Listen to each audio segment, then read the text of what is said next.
20세기가 끝나고 21세기에 접어들면서 세계의 경제 전쟁은 더욱 격렬해졌다.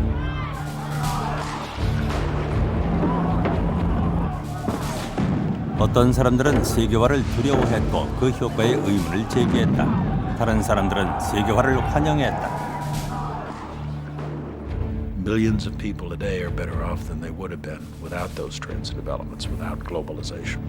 And very few people have been harmed by them. 끔찍했던 9.11 테러는 세계를 더 깊은 불황으로 몰아넣었다. 그리고 새로운 세계 경제 체제의 안정성에 대해 의문을 품는 사람들이 나타났다. 모든 나라들이 서로 긴밀하게 연결되어 있는 오늘날 세계는 불황을 극복하고 새로운 위기들을 헤쳐나갈 수 있을 것인가? 테러리즘은 과연 세계화의 어두운 얼굴인가? Can't get away from the fact that globalization makes us interdependent. So it's not an option to shed it. So is it going to be on balance positive or negative? 이것은 글로벌 경제의 탄생 배경, 즉 정부와 시장이 세계 경제의 패권을 놓고 벌인 100년 동안의 싸움에 관한 얘기다. 20세기 지식인들은 무엇이 인류의 바람직한 경제 체제인지에 대해 치열한 논쟁을 벌였고 정치인들은 그것을 국가의 경제 이념으로 만들기 위해 투쟁했다. Part of what's happened is a capitalist revolution. At the end of the 20th century, the market economy, the capitalist system, became the only model for the vast majority of the world. 20세기 말의 경제혁명은 국가의 부와 운명을 규정했다. 그리고 지구의 미래를 결정하게 될 것이다. This new world economy is being driven by technological change and by political change, but none of it would have happened without a revolution in ideas. 21세기 세계의 경제 이념 전쟁은 여전히 진행 중이다.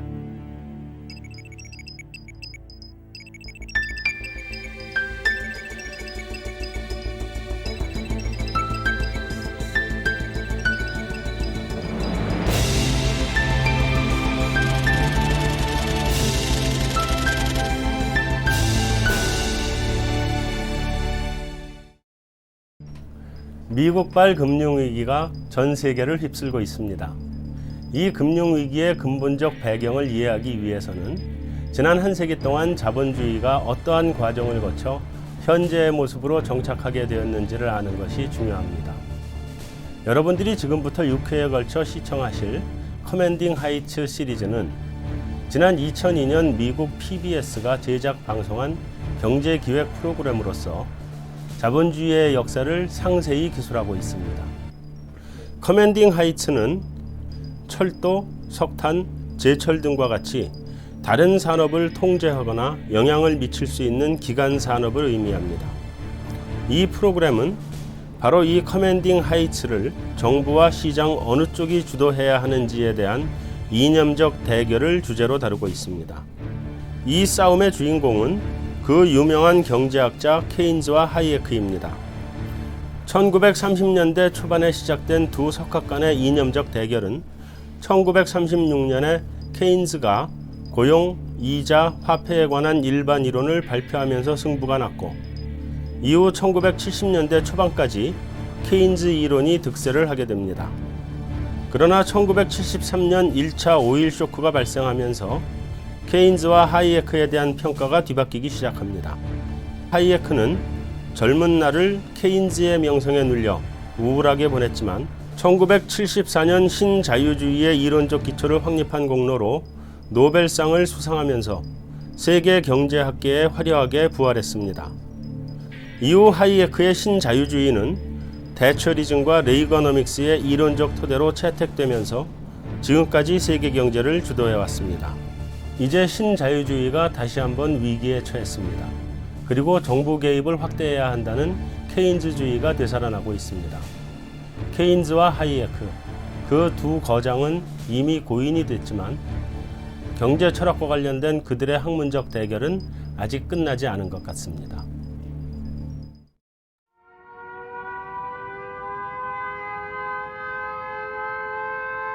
갑자기 공습 경보 사이렌이 울린다. 오늘 밤 독일 폭격기들은 또 다른 영국 도시를 초토화시킬 것이다.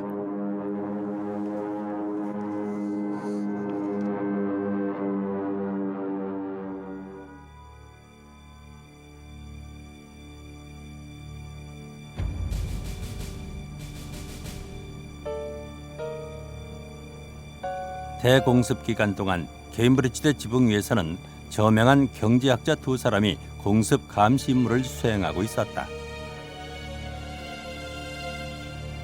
한 명은 영국 신사, 또 다른 한 명은 오스트리아 출신 망명자로 개인적으로는 친구였으나 학문적으로는 라이벌이었다.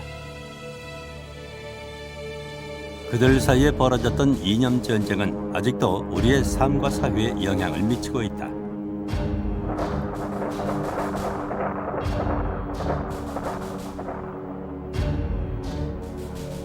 존 메이너드 케인즈는 연합국 정부들이 전시 계획 경제를 수립하는 데 도움을 주었다. 반면 프리드리 폰 하이에크는 정부의 경제 개입은 자유에 대한 위협이라고 생각했다. The debate over market forces, whether you have an economy that's based upon prices or state planning, has been at the very heart of the economic battles of the last 100 years. For decades, the ideas of John Maynard Keynes dominated the economies of the Western world. Keynes felt that the market economy would go to excesses, and when things were in difficulty, the market wouldn't work. Therefore, the government had to step in. Hayek felt that the market would eventually take care of itself. It was only when Hayek was a very old man that his ideas began to prevail and the world began to change.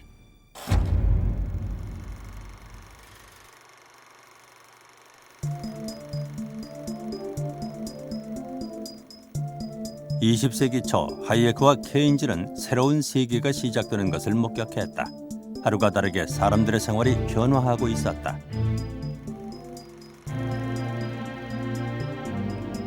전보나 전화와 같은 기술은 통신을 혁명적으로 바꿔놓았다. 전기선과 철도는 세계를 하나로 연결했다. 수천만의 사람들이 여권 없이도 타국으로 이주할 수 있었다. 케인즈는 자유로운 교역이 가능해진 당시의 글로벌 시장을 다음과 같이 묘사했다. The inhabitant of London could order by telephone, sipping his morning tea, the various products of the whole earth, and reasonably expect their early delivery upon his doorstep. Militarism and imperialism, of racial and cultural rivalries, were little more than the amusements of his daily newspaper. What an extraordinary episode in the economic progress of man was that age which came to an end in August 1914. 하이에크는 상황을 더욱 명료하게 요약했다. We did not realize how fragile our civilization was.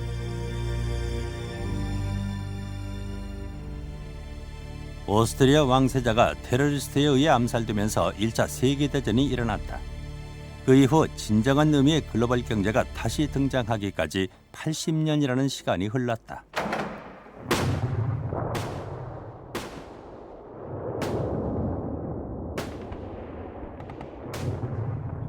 (1차) 세계대전으로 2천만 명이 목숨을 잃었다.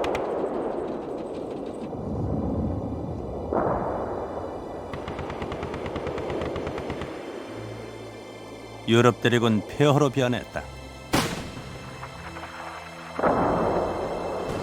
오스트리아와 이탈리아 군대 간의 사륙으로 알프스의 비경은 피로 물들었다.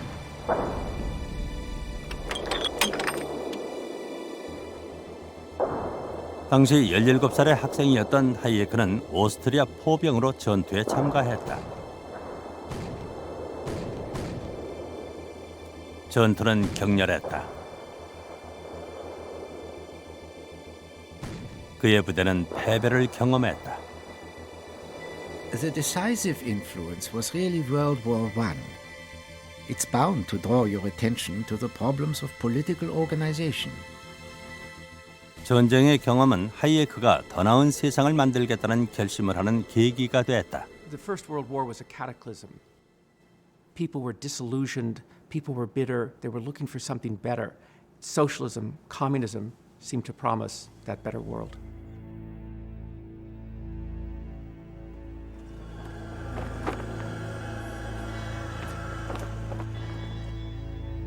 러시아 혁명은 봉건 질서를 무너뜨려 더 나은 세상을 만들고자 했다.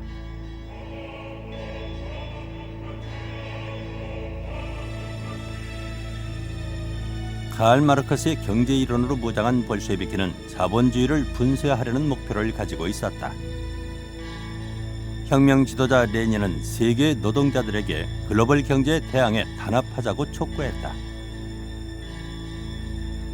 혁명은 교역과 상업 그리고 사유재산을 범죄로 규정했다. 레닌은 사람이 사람을 경제적으로 착취하는 것을 종식시키겠다고 약속했다.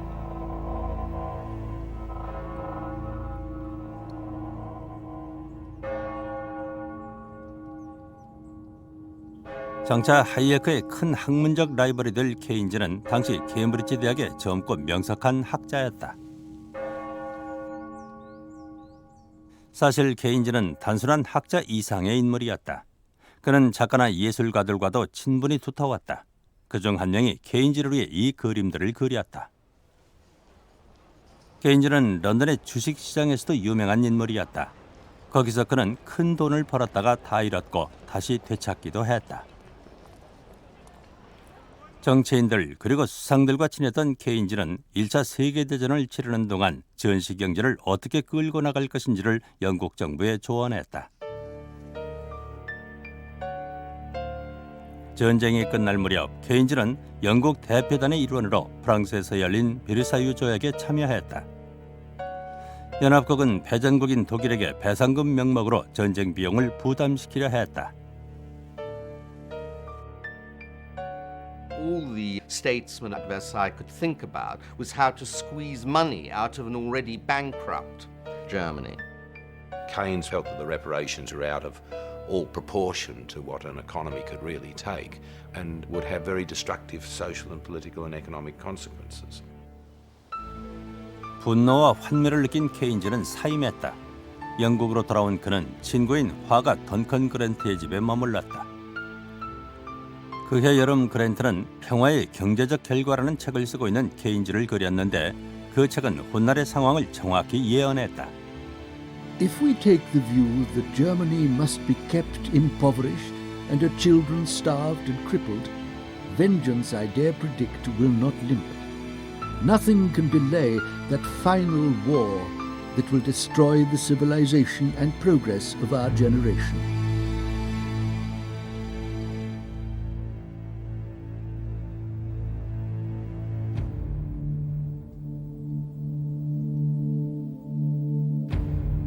오스트리아는 전쟁에서 패했고 그들의 제국은 사라졌다.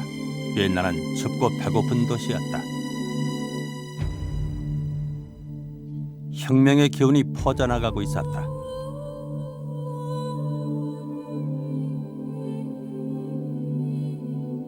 사회주의와 공산주의가 사람들의 마음을 사로잡고 있었다.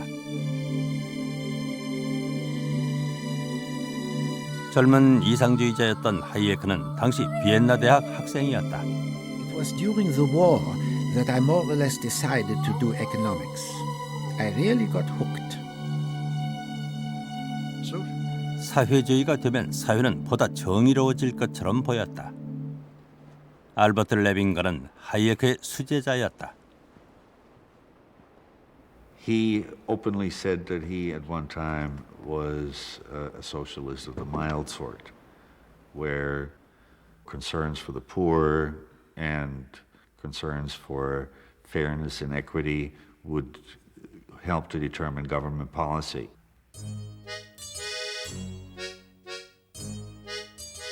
비엔나 대학 근처의 커피숍은 지식인들로 항상 붐비었다.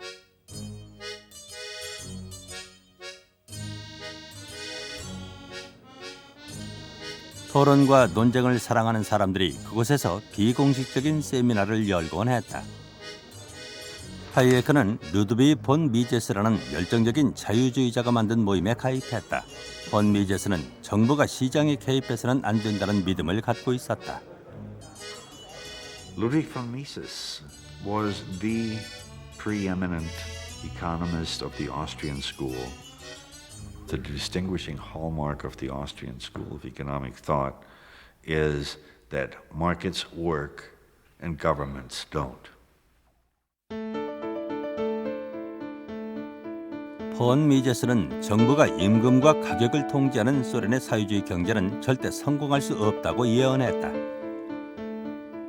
What von Mises said is that the great flaw of socialism is that it doesn't have a functioning price system to send all the signals to consumers and producers as to what something is worth. That these prices are at the very heart of what makes a functioning economy work. You can think of them as traffic signals. And if you don't have them, what you get is a system that doesn't work, or you get chaos.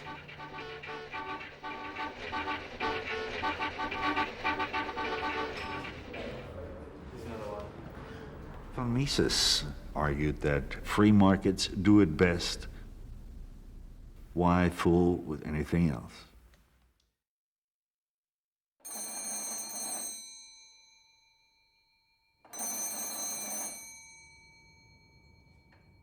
소련의 상황은 본 미제스의 예언대로 되는 것처럼 보였다.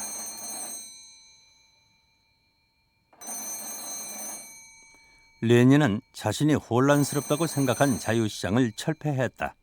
국가가 경제를 통제해 임금과 물가를 정해주었다.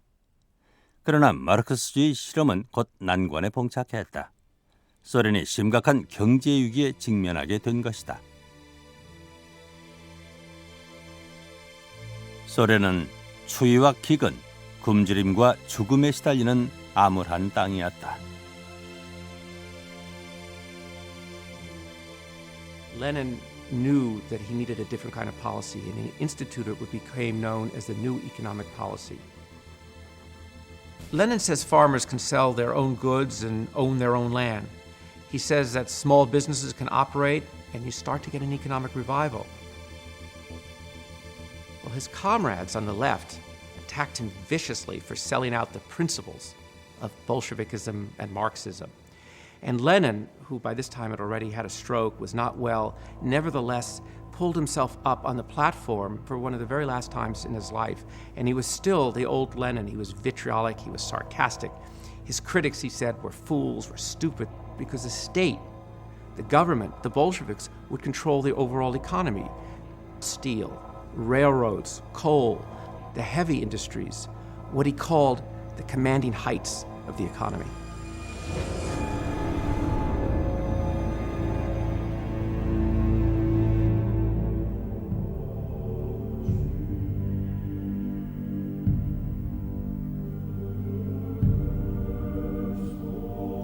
그로부터 1년이 채 안 돼 레닌은 세상을 떠났다.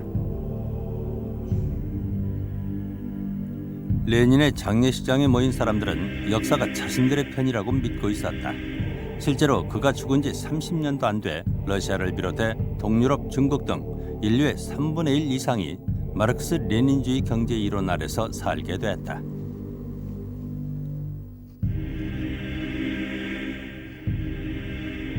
레닌의 후계자는 소련의 핵심 경제 부분에 대한 공산당의 통제를 강화해 나갔다.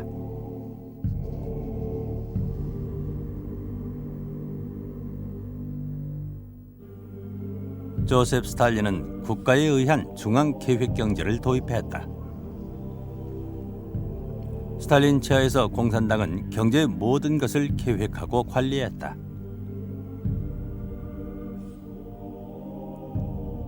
공산주의가 확산될수록 자본주의는 곧 사라질 운명처럼 보였다.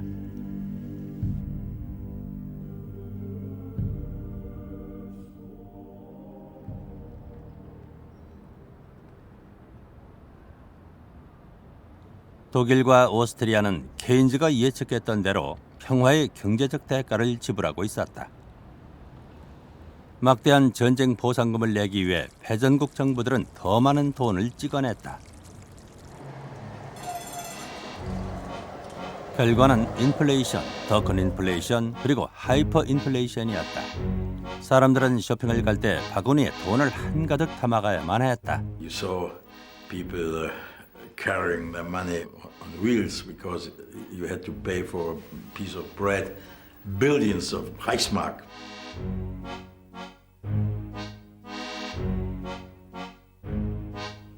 당시 통계연구소에 다니던 하이에크의 임금은 8개월 사이에 200번이나 인상됐다.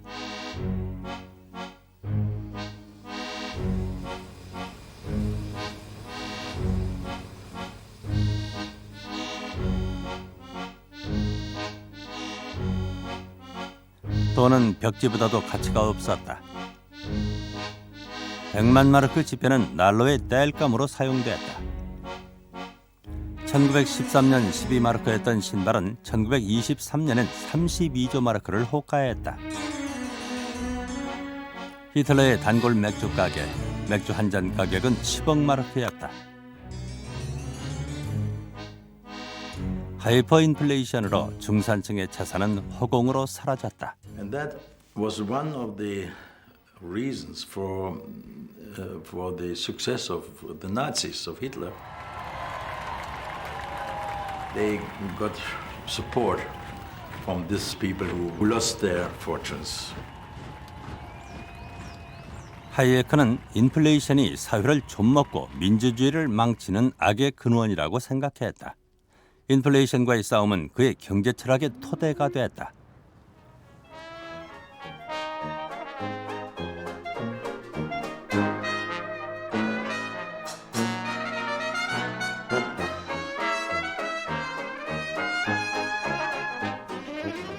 During the 1920s, while Europe was continuing to suffer the wounds of the First World War, in American cities at least, it was a boom time.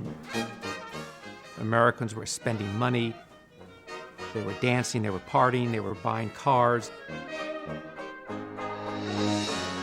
they were buying bathtub gin,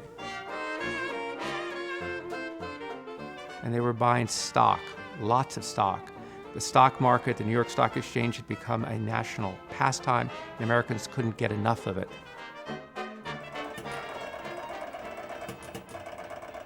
And the favorite stock of the day were in these new radio companies. Radio was like the internet of the 1920s, an industry that had come from nowhere. And the number one glamour stock was RCA, which in just a few years went from $1.50 a share to $600 a share.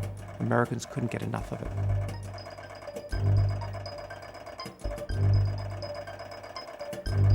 (1929년) 미국의 주식시장은 전형적인 거품 현상을 보이고 있었다. 10월 24일 검은 목요일, 그 거품은 마침내 터지기 시작했다. 주가는 급락했고 추락은 끝이 없었다.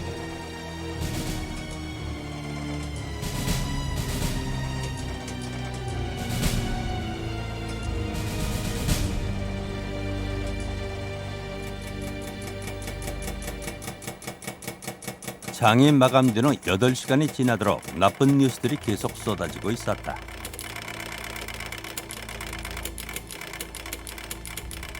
주식시장의 붕괴는 미국을 절망에 빠뜨렸다. During the 30s here, it was a complete and utter collapse. From the people's point of view, it was despair as values and prices spiraled ever onward, downward. It left them with no ability to earn, no ability to repay, no ability to spend, no ability to consume. Everything went down. The farm implement sale, the clothing store, the merchant. Everything spiraled downward, and of course with it went the banks. 사람들은 공황 상태에 빠졌다. 그들은 힘들게 저축한 돈을 찾기 위해 은행으로 몰려갔다. Run on a bank means lines through the lobby and out the front door and down around the block. People waiting day and night to get up to see if they could withdraw their cash. 예금을 인출하지 못한 수백만의 사람들은 모든 것을 잃었다. If you look at the period of time from 29 on, about half the banks in the United States closed. 정부는 경제 하락의 소용돌이를 막지 못했고 오히려 상황만 악화시켰다. Private construction virtually ceases. Mills and factories shut down. Railroads come to a virtual standstill. Millions of Americans, men, women, and children, wait in the cold, on bread lines, in soup kitchens. 3 million Americans are ex-wage earners, unemployed, and the ranks of the unemployed are to soar to 15 million.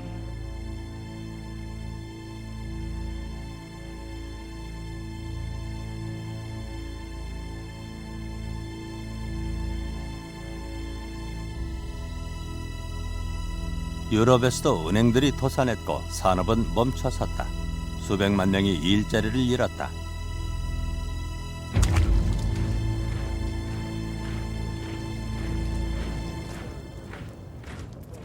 영국에서는 참전군인 출신 노동자들이 국토를 종단하며 일자리를 달라고 정부에 요구했다.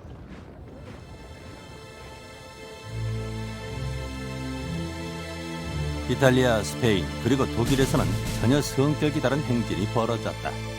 실패한 자본주의 대신 파시즘이 힘을 얻고 있었다. 케인즈는 자신이 우려했던 악몽이 현실이 되는 것을 느꼈다.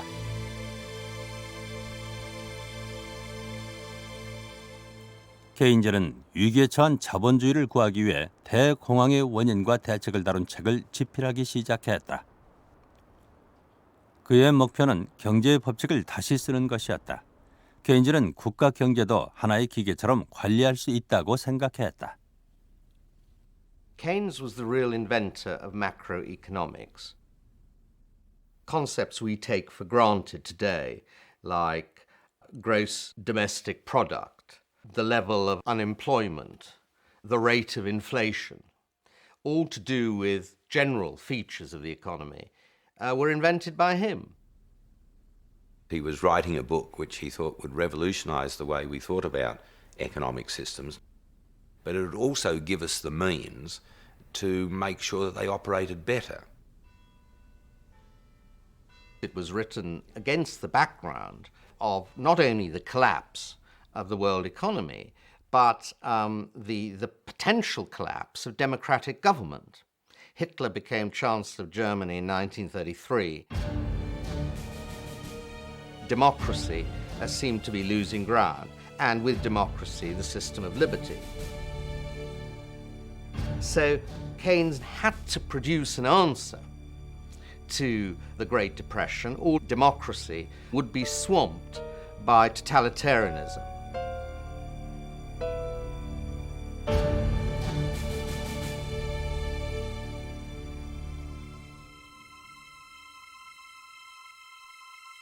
프랭클린 루즈벨트가 새 대통령에 취임했을 때 미국의 경제 위기는 파국으로 치닫고 있었다.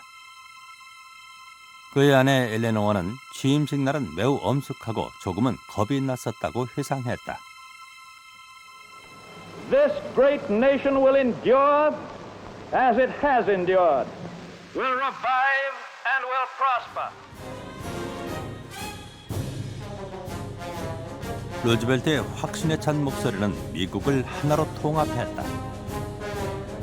그는 대대적인 경제개혁 프로그램에 착수했다.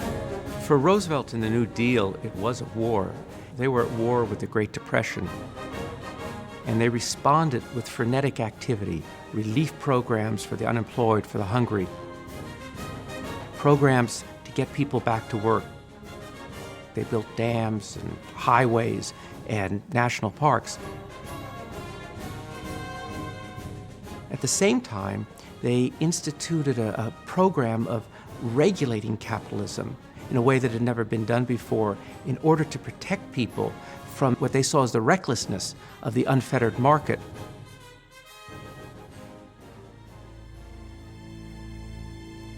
루즈벨트는 개인적으로 시장에는 많은 결함이 있다고 생각했다.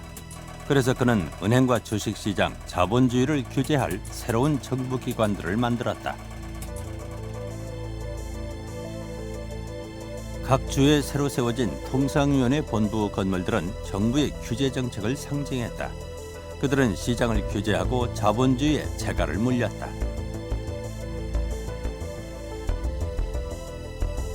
뉴딜 정책이 시행되면서 산업계는 수많은 규범과 규제 아래 놓이게 됐다.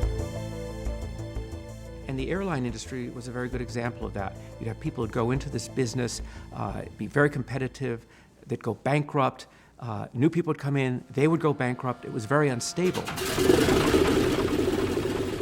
So the New Deal stepped in and said, we're going to stabilize this industry. We're going to set the prices that you can charge for tickets. We're going to tell you what routes you can fly. And with that system, they eliminated these very vicious cycles of boom and bust in the aviation industry. And in a sense, that was what they were aiming to do throughout the American economy.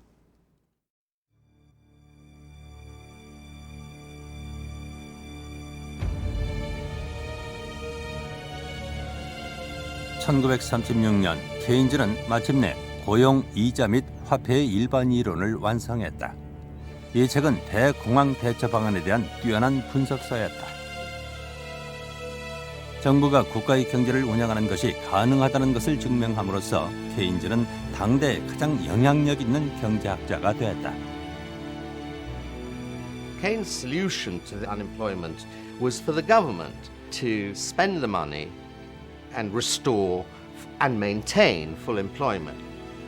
케인즈는 정부 지출이 경제 상황과 반대로 가야 한다고 주장했다. 호황기에는 지출을 줄여 잉여 자금을 비축하고 대공황과 같은 불황기에는 적자를 내더라도 지출을 늘려 사람들의 구매력을 높여야 한다는 것이었다.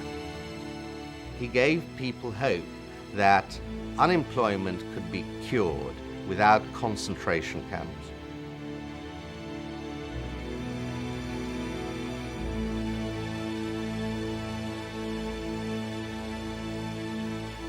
케인즈의 이론은 하버드 대학을 통해 미국에 전파되었다. 존 케네스 갤브레이스는 케인즈의 이론의 전도사 중 한 명이었다. I've said many times I think had something, maybe quite a bit, to do with bringing Keynes across the Atlantic. I came back to find a whole group of people here who had also read the general theory. And this was a breath of hope and optimism. 케인즈의 아이디어는 워싱턴에도 영향을 미쳤고 미국 정부의 전통적인 경제 정책을 완전히 바꾸었다. You resisted conservative finance, borrowed money, and hired people across the country, rescuing them from unemployment. That was the basic essential. And that you didn't worry about accumulating debt. Or more precisely, you worried about it but did it anyway.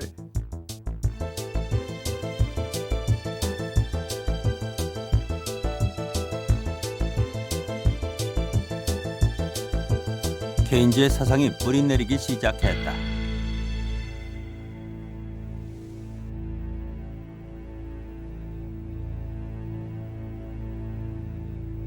세계대전을 계기로 케인즈주의는 미국 정부의 정책이 됐다. 정부가 돈을 빌려 전쟁에 쏟아부으면서 실업률이 낮아졌고 대공황은 사라졌다. Men and women to make the uniforms, machinists to make the guns and ammunition, auto workers to produce the jeeps and trucks, to build the ships and tanks, civilian soldiers to turn out the fighters, the bombers. 전시 임금과 가격 통제 담당관이었던 갤브레이스는 경제가 회복되는 것을 목격했다. One could not have had a better demonstration of the Keynesian ideas. And I think it's fair to say that as a young Keynesian in Washington, in touch with the other Keynesians there, we all saw that very clearly at the time. 한 라디오 방송에서 케인즈는 자신의 처방이 전시뿐만 아니라 평화 시에도 효력을 낼 거라고 말했다. If expenditure on armaments really does cure unemployment, the grand experiment has begun. good may come out of evil. We may learn a trick or two which will come in useful when the day of peace comes.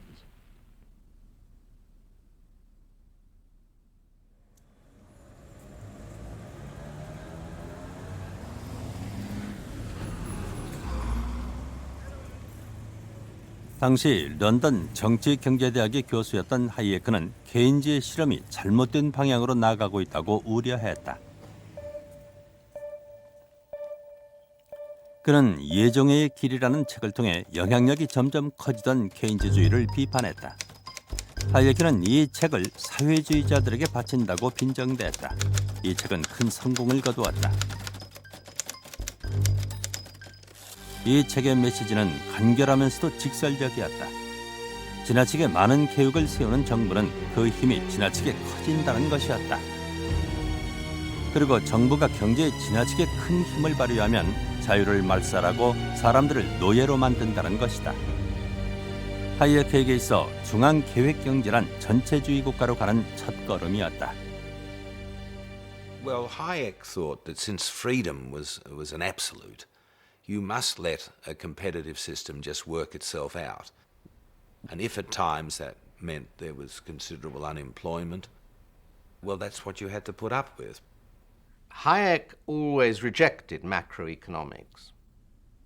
He rejected any government intervention during the Great Depression itself. Whereas Keynes was an activist, said in the long run we're all dead. And in the long run, if we allow things to go on without remedy, we get lots of Hitlers, lots of wars, lots of Stalins. Now, who was right? 케인즈가 하이에크에게 이 편지를 쓸 당시 대부분의 사람들은 케인즈와 같은 생각이었을 것이다. What we want is not no planning or even less planning.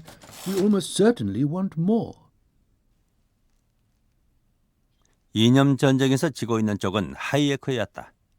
I had a fairly good reputation as an economic theorist in 1944 when I published The Road to Serfdom.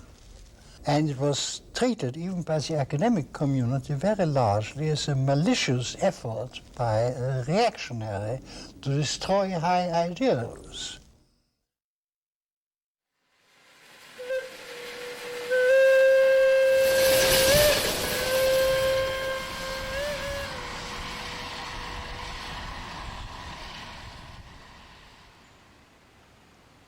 세계가 아직 전쟁 중이던 1944년, 케인즈는 브레튼 우즈를 방문했다. 그곳에는 전후의 경제 체제를 논의하기 위해 전 세계 대표들이 모여 있었다.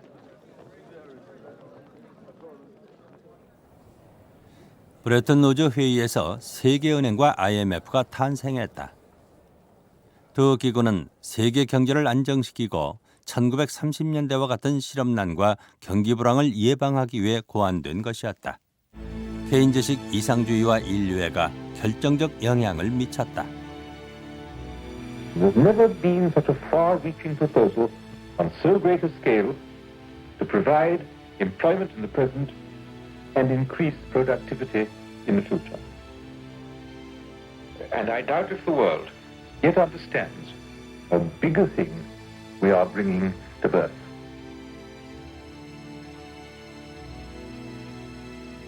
케인즈는 오래 살지 못했다.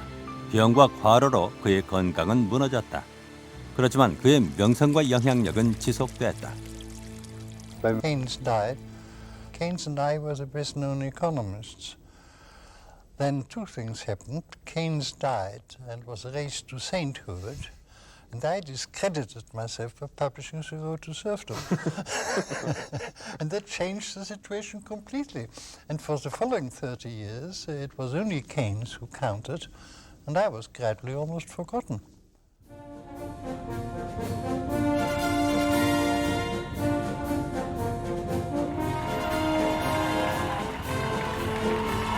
전쟁은 끝났고 군인들은 고향으로 돌아왔다.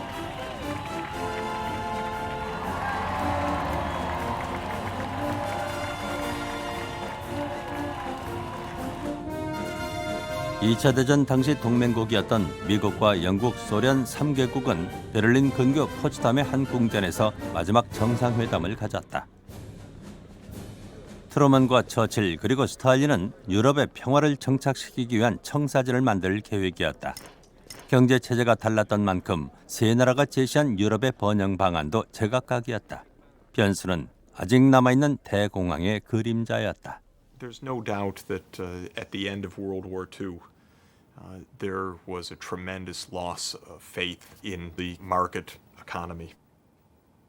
You had a feeling in large parts of the world, we don't want to go that way. We want to go a better way.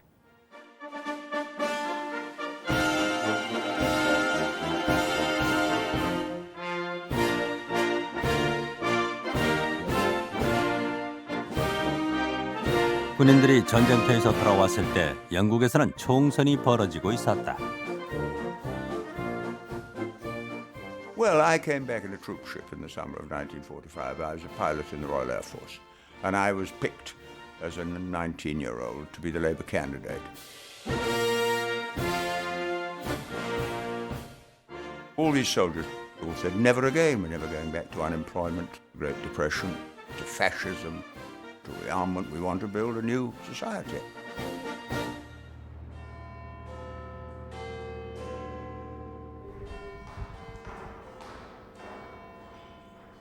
아무랬던 전쟁 기간 동안 보수주의자들과 사회주의자들의 연합 정권이 영국을 통치하고 있었다. 위대한 전시 지도자이자 보수당의 당수였던 윈스턴 처칠이 총선에서 손쉽게 승리할 것으로 예상됐다. 그가 가는 곳마다 사람들은 국가적 영웅인 그에게 환호했다. 처칠의 상대는 노동당 당수 클레멘트 애틀리였다. 애틀리는 영국이 지금까지는 전쟁을 준비했지만 이제는 평화를 준비할 때라고 주장했다. We knew that our people would never have stood the bombardments and the loss of life and the hardship if they hadn't been confident that their government was operating a policy of fair shares. We set out to ensure this system of fair shares and of planning and controls continued after the war. 하이어트의 책 예종의 길에 영향을 받은 처칠은 정부의 계획과 통제를 반대했다. No socialist system can be established without a political police, some form of Gestapo. He got carried away with this Gestapo. And this, of course, it was carrying things to absurdity. Gestapo in Britain. 애틀리는 처칠의 말 실수에 악의적으로 대응했다. Attlee actually went out of his way to refer to this foreign professor with this Friedrich August von Hayek, this foreign chap with a slightly German accent. 영국에서 투표가 실시됐다.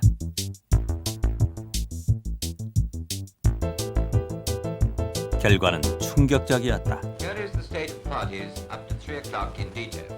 Conservatives, 180. Labour, 364. 처칠은 패배했다.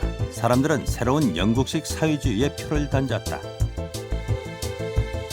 The Labour Party swept to power simply because the vast majority of people, particularly those men and women in the fighting forces who lived through the dreadful depression years of the 30s, just said, Churchill's done a fine job as war leader, but we don't trust him to win the peace. What kind of society do you want? 애틀리는 노동당이 신예루살렘, 즉 새로운 낙원을 건설해 나갈 것이라고 말했다. Let's go forward into this fight in the spirit of William Blake. I will not cease from mental fight, nor shall the sword sleep in my hand, till we have built Jerusalem in England's green and pleasant land.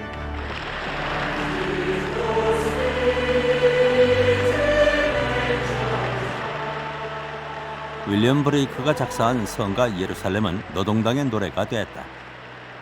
You know, it seemed to people who'd been through a war, it seemed to them natural justice. Why not pool your resources? And so we broke into the concept of the sacredness of private property. 노동당이 집권하자 주요 산업의 민간 소유주들은 그들의 기업을 매각하도록 강요받았다.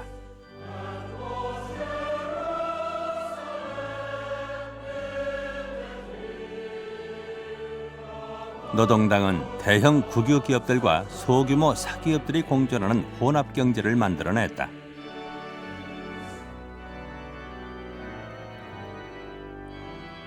국유화된 석탄, 철도, 철강과 같은 산업들은 이제 개인 소유주나 주주들이 아닌 공공의 이익을 위해 존재하게 됐다. So it was an act of regeneration, of renewal. That was the hope. And it was a hope that gave us the welfare state, gave us the National Health Service, gave us full employment, gave us trade union rights, really rebuilt the country from the bottom up.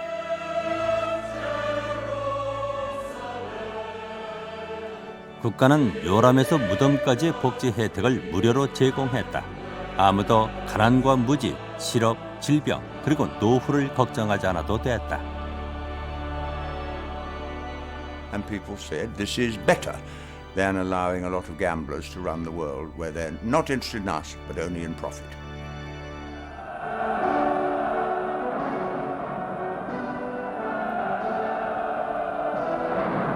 전쟁이 끝날 무렵 러시아는 군사적 산업적으로 강대국이 돼 있었다.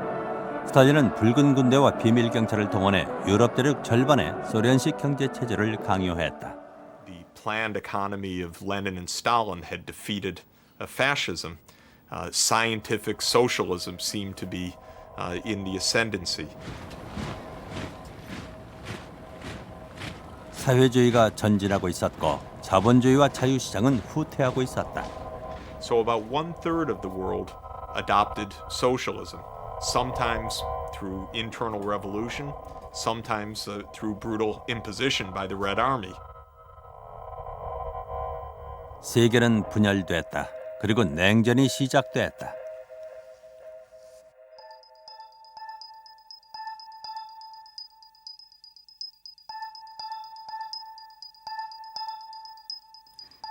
하이에크는 산을 좋아했다. 그는 산에서 자유의 숨결을 느꼈다.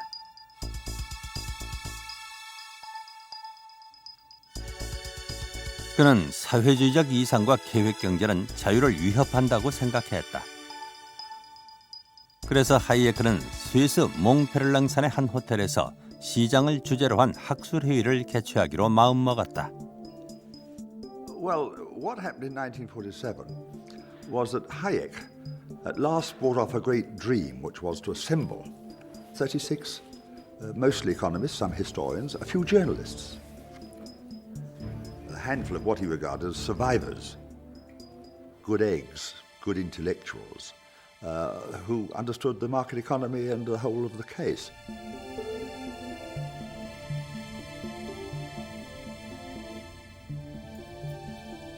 This was Hayek's belief, and the belief of other people who joined him there, that freedom was in serious danger.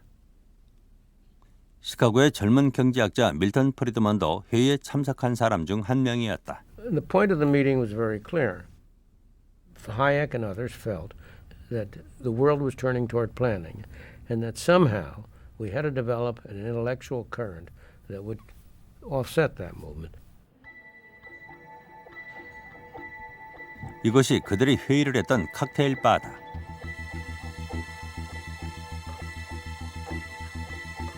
방과 가구들은 당시의 모습 그대로다.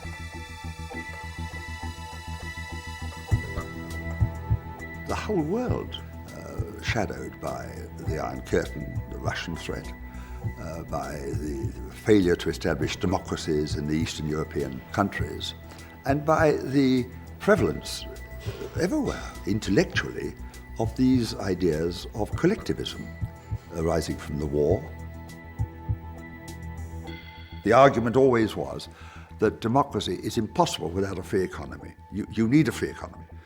Free economy is a necessary, though not a sufficient condition for democracy. 논쟁은 뜨거웠다. 한 번은 하이에크의 정신적 스승이었던 폰 비제스가 회장을 박차고 나가버렸다.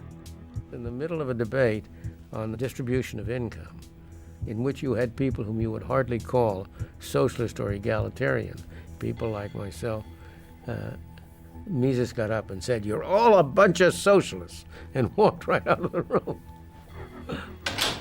그러나 그 회의에서 하이에크는 사회주의자들에게서도 한 가지는 꼭 배워야 한다고 말했다. Hayek paid enormous tribute to the socialist intellectuals and said that the great strength of the socialists is that they had the courage, he said, to be idealistic, to have a theory, to have a project, to have a vision, and to go on working towards that through thick and thin.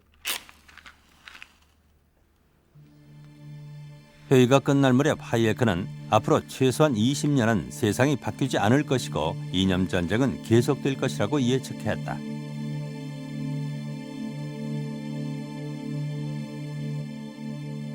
실제로 그 기간 동안 하이에크의 이론이 쓰인 것은 단 한 차례에 불과했다.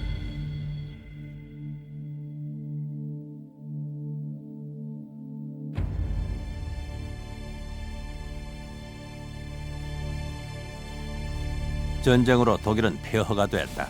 경제는 붕괴했고 시장도 무너졌다. 상점은 텅 비었다.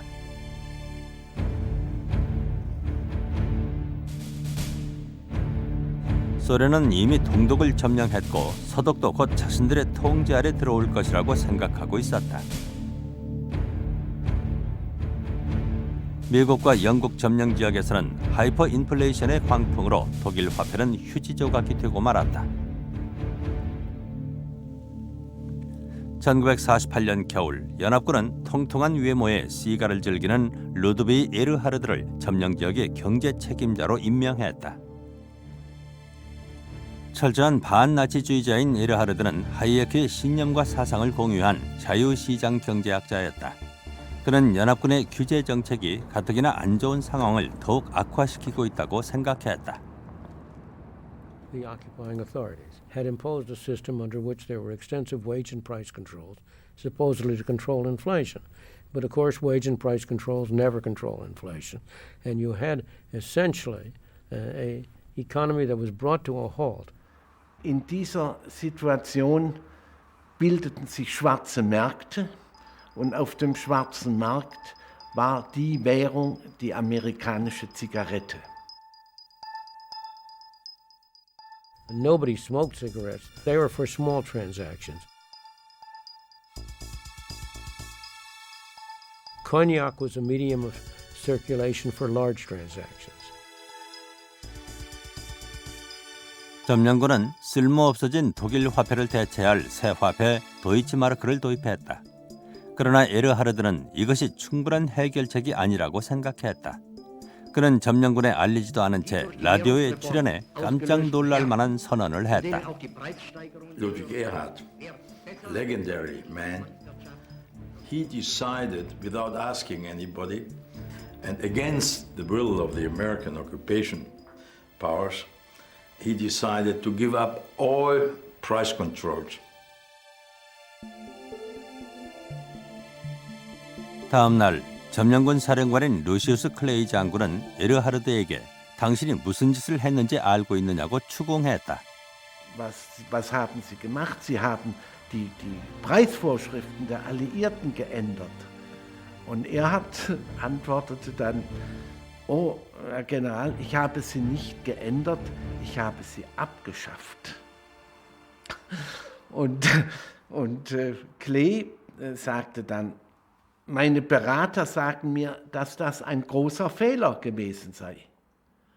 Dann sagte Erhard zu Klee, Herr General, meine Berater sagen mir das gleich. 하룻밤 사이에 암시장은 사라졌다. 사람들은 사재기를 멈췄고 10여 년간 자취를 감췄던 상품들이 나타나기 시작했다. It started the markets working. With free prices, instead of nothing being in the windows of the shops, everything started to come up. And that began the German economic miracle.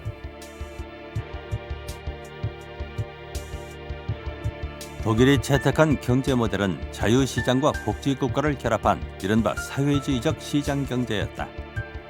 몇 년 안에 독일의 사회주의 시장 경제는 국가 개혁에 크게 의존하던 영국 경제를 따라잡았다. 하지만 그 당시엔 아무도 독일의 방식을 따라하려 하지 않았다. 대부분의 나라들은 계획 경제를 선호하고 있었다. To provide employment in the present and increase productivity in the future.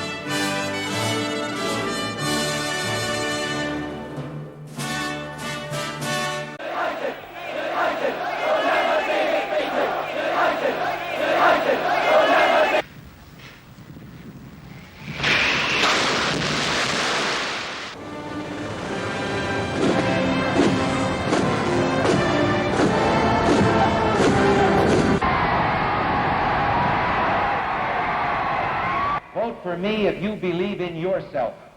If you believe in